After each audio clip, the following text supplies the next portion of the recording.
They all keep talking and making fun of each other. Young-hyuk says that due to Dokja's appearance, his plans have changed. Scenarios that could have been easily ended became harder. The simple stories became more complex, and the people who were supposed to be dead all survived. Young-hyuk thinks maybe this round will, in the end, be the best round he has ever been in. Ji-hai asks if the fate thing is over or not, as Dokja is dead. Everyone thinks that it must be over, considering he was going to be dead by the hands of someone he loved, and he died by his mother, so that is that. Young-hyuk, on the other hand, is thinking that fate is not over. The nebulas are not such pushovers. They would know about his ability to resurrect, so the fate would not end like this. He knows the next scenario they will be taking part in won't be easy to complete. He glances at the sky. The notification shows that the constellation is looking down on its incarnation. Young-hyuk thinks it's his third round taking part in, but he still doesn't know who his supporting constellation is. He calls his supporting constellation and says he wants to ask something. On the other side, Dokja opens his eyes and he is in a dark place. He sees the notification that he is dead. He thinks it has been 4 days already. He guesses death is taking quite a toll on him this time. He keeps slipping in and out of consciousness. He thinks he has made plans for the future in the past 4 days. If he completes the next scenario, the story will flow as it is supposed to. Throughout the 9 scenarios he has steered the narrative too far away from the original story for him to be able to make use of the knowledge he has of the story. He is up in the sky looking down on the wanderers. He looks at them thinking they are getting powerful. This will help in pushing through the narrative. A notification comes saying an unnamed constellation has donated 100 coins to Incarnation Hyunseong Lee. Huiwen and Hyunseong look up and they feel Dokja being up there, and they know that he was watching them and it was him sending them 100 coins. On the other side, Yuseung and Gilyong are fighting a monster. Dokja thinks they cannot handle it yet, but this will be of great help in future for them. Dokja smiles at them and notification shows that an unnamed constellation is smiling at them, and Yuseung smiles back. Dokja looks at her thinking if this is how it feels to have a daughter. Dokja then looks at Young-hyuk. He thinks he has gotten through his post-regression depression phase. Then the rest of them will have no problem. They can follow him. But he thinks the real problem is himself. Many notifications come in front of him, and one says that a large fate is hoping for his death. Dokja is thinking he needs to do something to get them off of his tail and to protect his friends. He thinks of something as being the only way. The blue tab says all the conditions of his resurrection has been met. The effect of the attribute, 8 lives, has been activated and his body is being resurrected from death. With sparks around his body, he opens his eyes. He cracks open the coffin and comes out smiling. Everyone is surprised that the rumors were true that Dokja will come back. The tabs show that the third head of the serpent has been put to sacrifice, and the head's special ability is spirit. Dokja sees fireworks in the sky. Huiwen comes and congratulates him on his resurrection. Dokja looks at her and mockingly tells her not to put him in a coffin the next time he dies. More notifications come and tell that his fame among the incarnations has increased due to his continued resurrection, and his rank has been increased by a minuscule amount. The Constellation, a demon-like judge of fire, is happy about his resurrection. Constellation, prisoner of the golden headband, congratulates him on his return, and Constellation, Goryeo's top swordsman, sings praise of his bravery. More notifications show that abyssal black flame dragon mumbles as it rummages through its pocket, and many constellations are impressed by his feat. Dokja receives 9,000 coins, and he thinks they might have been feeling bad for not being able to help him. Dokja acquires a semi-mythical story, and the story is about the one who killed an outer world god. Dokja is surprised to see that happening. Dokja thinks he would have gotten a mythical story if he fought the Great Old One, but he would have perished even before he could open his mouth if he faced something like that. The notifications show that a few other gods have become curious of his newly acquired story, and others have learned of his existence due to the story, and his modifier will soon be announced. Dokja thinks he was lucky to start as the lowest-ranking historical constellation, but he might end up as a high-ranking historical constellation. Blue tabs show that his rank will be announced soon. His 5th story is still in progress, and Dokja thinks the timing of everything is great. Dokja thinks that long-awaited 10th scenario, the 73rd Demon King, has finally arrived. Dokja thinks that as the last scenario that is held within the Soul Dome, the number of participants is highly limited. Only the first and second highest ranked incarnations of Dark Castle are allowed to participate. Dokja knows that they won't go alone. They can each choose 4 other rankers of Dark Castle to take with them to challenge the scenario. His rank is announced, and it is second in the Dark Castle. Dokja sees Young-hyuk coming. He asks if he got the first rank this time. He agrees and tells him it is different from the Seoul rankings. Dokja tells him he needs his help, and tells him they need to plan the teams together to take with them. Young-hyuk stops him and asks about his goal. Dokja is surprised by his sudden question. He asks if his final goal is to reach the end of all scenarios. Dokja agrees, and he asks if he can promise him that he won't give up on that goal no matter what. Dokja is surprised to see Young-hyuk acting this way, but he still agrees that he won't give up. When he asks him the reason for acting like this, Young-hyuk ignores and doesn't tell him. Young-hyuk twitches his left eyebrow, and Dokja knows this means whenever he does this. This means he has made an important decision, and mostly that is about his death. He is about to stop Young-hyuk when everyone else arrives, and Yoo-seung runs and hugs Dokja. Young-hyuk then says he will now announce the participants of the 10th scenario. Young-hyuk starts to tell everyone, and he says they will split into 2 teams, his and Dokja's. There will be 4 members in each team. He first announces members of his team, which includes Hyunseong Lee, Pildu Gong, Ji-hae Lee, and Seolhwa. Dokja's team will have Huiwon Young, Yoo-seung Shin, Gilyon Lee, and Sangha Yu.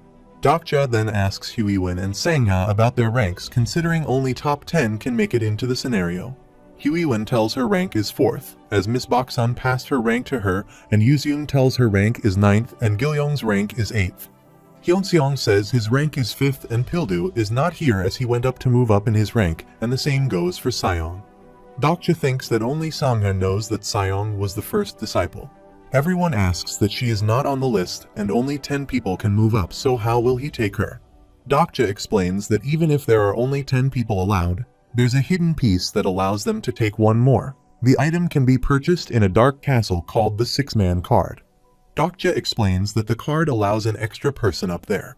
Huiwon asks if he can tell them anything else, as he and Young-hyuk always keep things to themselves, and they are quite alike in this regard. Dokja is annoyed, saying he should not be compared to a person like him.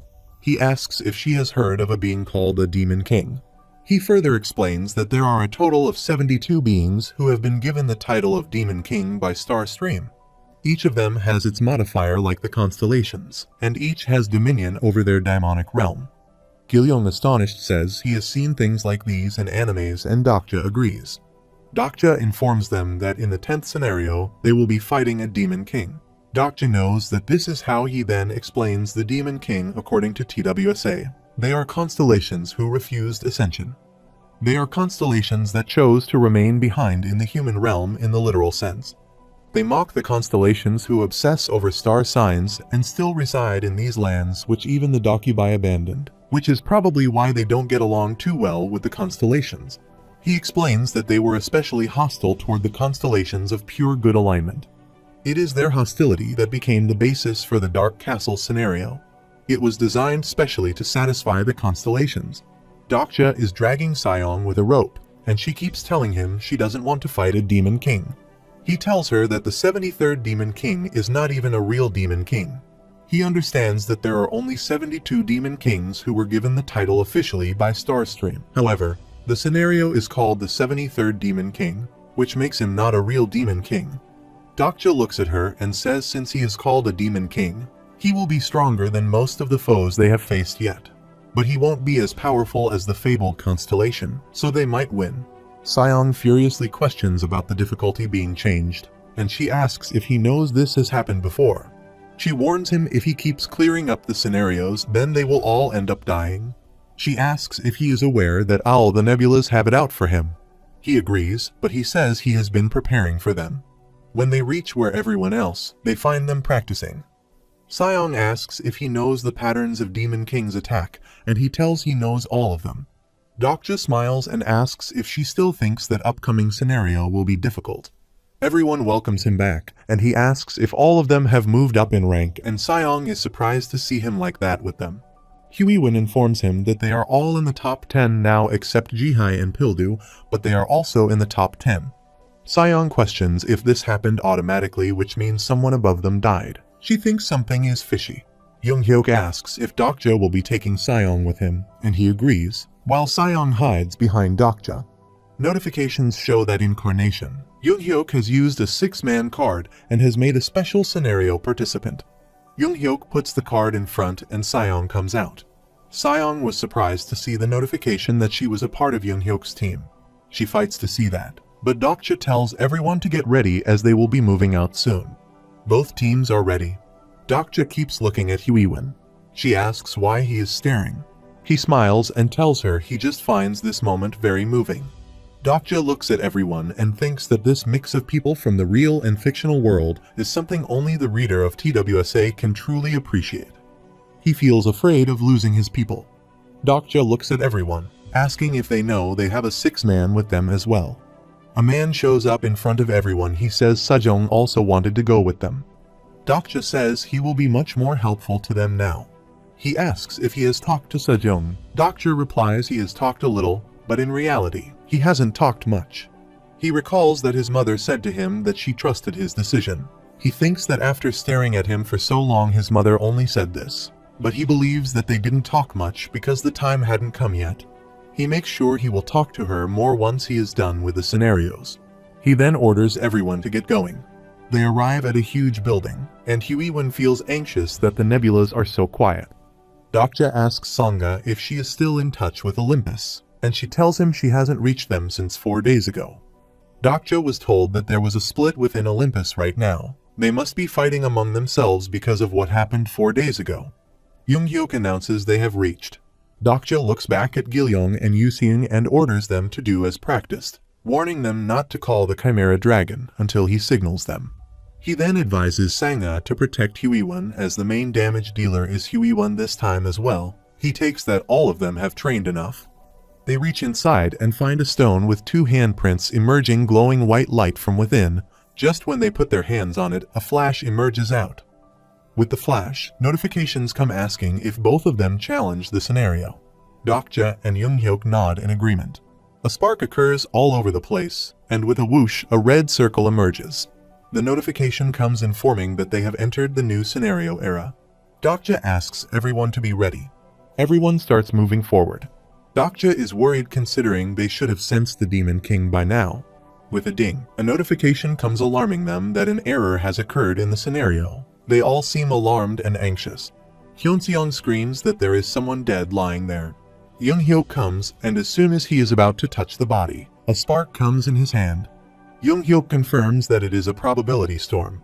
Dokja thinks that supporting constellations must have done something drastic. Young-hyuk turns and confirms the identities of dead people as incarnations of Vedas and Papyrus. He says he met them before while traveling around a dark castle, and they tried to get in touch with him. Dokja is terrified and asks about them ending up here like that. He adds that their ranking would have been high if they were incarnations of the nebulas, but they should not have been eligible to come here. Young-hyuk guesses that there might have been other 6-man cards. Dokja tries to understand that probably this was the reason behind Pildu's and Jihai's ranks moving up suddenly. He is still worried and keeps thinking that even if the 6-mans hunted down the Demon King, the scenarios wouldn't be completed, which means they died for nothing.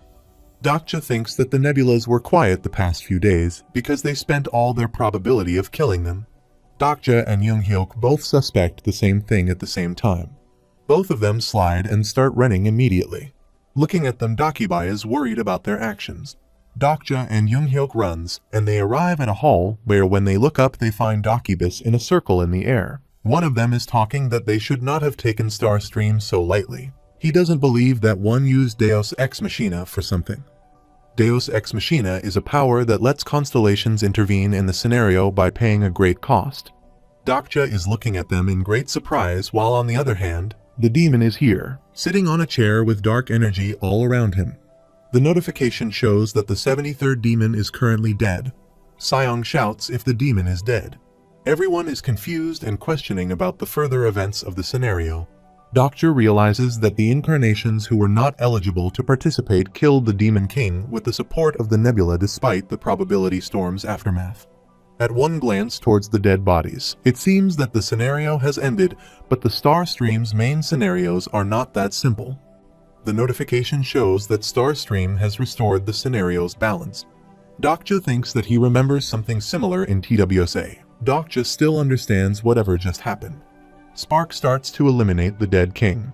The blue tab shows that the Starstream has corrected the probability error. Dokja tries to understand the situation considering the 73rd demon is dead, but they still need him since they have to hunt him down to progress through the scenario. He questions if Starstream would do anything to resolve this contradiction. Sparks start to appear on the throne the dead king was supposed to be sitting. Dokja was about to say something when Young-hyuk started moving forward towards the throne. He wants to stop him, but Young-hyuk gets his hand on the crystal present on the throne. Just when he touches the crystal, dark energy comes with a great wind. Young-hyuk calls and asks him to keep his promise. The notification shows that the Grand Jewel has chosen a candidate for the next 73rd demonic king, holding the crystal in his hand. The notification comes that a new demonic king will be elected. Everyone is shocked at what Young-hyuk just did. Young-hyuk grits his teeth and starts eliminating loads of dark energy. On the other side, Dokja's mother is in the field with people on her side when she sees a thundering cloud in the sky. The old man beside her tells her she looks worried. She tells him she is just not used to being a mother, and the old man comforts her that she might never be just like anyone else. He again comforts her that her child will come back in one piece. She hopes the same. She looks at the sparks in her hand and thinks she is recovering pretty slowly. She recalls that the wall consumed her, and when she was inside it, she faced with that presence inside the wall. She recalls screaming and asking the reason her son survived and escaped the fate he was cursed with. The sketchy figure in front of her tells her that there is only one way to escape fate, and her son already knows how. The notification revealed that the candidate for the Demon King had entered the process of evolution. Dokja cursed Young-hyuk inwardly, frustrated by his reckless decision. As Young-hyuk held the crystal aloft, a golden, rope-like energy emerged and coiled tightly around the glowing artifact. The energy resisted his grip, flickering violently in the air before slipping free. Sangha darted forward, catching the crystal with swift hands. Dokja seized the moment, instructing her to keep it safe and forbidding her from using it. The system chimed again, confirming that the succession of the Demon King had been cancelled. Young-hyuk's expression darkened with fury as he demanded they stop interfering. Sion's energy flared as she anticipated his next move, her voice sharp as she warned Dokja about Young-hyuk's selfish tendencies. She dashed forward, determined to stop him from wreaking havoc and securing his victory by clearing the scenario at any cost. Young-hyuk, relentless in his pursuit, struck her down, slamming her into the ground with brutal force. Huiwen's voice pierced the chaos as she yelled at Young-hyuk, demanding to know what had become of him. He looked up, his gaze devoid of its usual restraint. His presence radiated a dark and dangerous aura as he instructed everyone not to resist. Dokja stepped forward, halting the others. Young-hyuk remained resolute, stating that he would become the Demon King, brushing aside Dokja's inquiries about his reasoning. He explained his actions as the only way to clear the scenario. Dokja glanced at the updated scenario details, dread creeping into his thoughts. It was yet another scenario demanding a sacrifice. The weight of the realization pressed on him as he questioned Young-hyuk's intentions. He asked if Young-hyuk planned to sacrifice himself. Without hesitation, Young-hyuk confirmed it, urging Dokja to kill him and move on. Dokja reeled, struggling to process the depth of Young-hyuk's conviction. He demanded to know why Young-hyuk would make such a decision. Young-hyuk explained with cold confidence that it was the right thing to do. His familiarity with death made the choice easier. Hearing this shook Dokja. This wasn't the Young-hyuk he knew, the man who fought tooth and nail to survive. Something fundamental had changed in him. Dokja insisted that there was no need for Young-hyuk to make this sacrifice, stating that he, with his reincarnation ability, was more suited to take on the role. Young-hyuk questioned whether Dokja understood the penalties for failing the scenario, asserting that reincarnation would not save him from the consequences this time. He raised his sword, commanding Dokja to step aside. Dokja stood firm, his thoughts racing. He realized that if Young-hyuk succeeded, he would likely reset everything to end the chaos, a path Dokja could not allow him to take. The notification pinged in his head, the second level of the Omniscient Reader's viewpoint activated, illuminating the terrifying clarity of the situation. Young-hyuk believed that no one could survive expulsion from the scenario. This was a death beyond even Dokja's reincarnation skill. the kind of finality the foreboding date had hinted at. In his mind, this was the only path forward. Young-hyuk's gaze turned toward the crystal clutched tightly in Song-ha's hands. He lunged, tripping her, and snatched the crystal midair. Song-ha fell as Dokja shouted her name, his heart pounding while Young-hyuk's transformation began. Golden light engulfed him, marking the irreversible path of evolution. Dokja, his voice trembling, tried to reason with him. He revealed that he had consulted his supporting constellation and learned that the world would not end if Young-hyuk regressed. Young-hyuk met Dokja's gaze, shadowed with regret yet unyielding. He declared that this was why he had to do it, leaving the world's salvation in Dokja's hands. As his transformation into the Demon King progressed, Dokja could only watch in horror, frozen as system notifications declared his fate. Above, the Dokubus observed through their screens, emotions clashing within them. One clenched his fists, muttering about the tragic weight of the story. He questioned why the events felt so personal when it was just a story. Another Dokubai, Ibarami, remarked that even if Young-hyuk became the next Demon King, Dokja's fate was not sealed. He stated that Dokja's death was unnecessary, and the Nebulae valued his potential highly. The golden glow surrounding Young-hyuk intensified. He turned back one last time, expressing his trust in Dokja to save the world. As the light consumed him, Dokja remained rooted, bearing the unbearable weight of the burden left to him. More notifications appeared in rapid succession, each one escalating the situation. The system announced the activation of bookmark number 5, Corrigio's Rodrigram, followed by miniaturization level 3 and electrification level 1. Dokja channeled his electrifying technique, his body crackling with raw energy as he locked eyes with Young-hyuk. Their movements blurred as they clashed, attacking each other with unyielding ferocity. Young-hyuk's voice was sharp and commanding as he told Dokja to think straight, insisting this was a once-in-a-lifetime opportunity.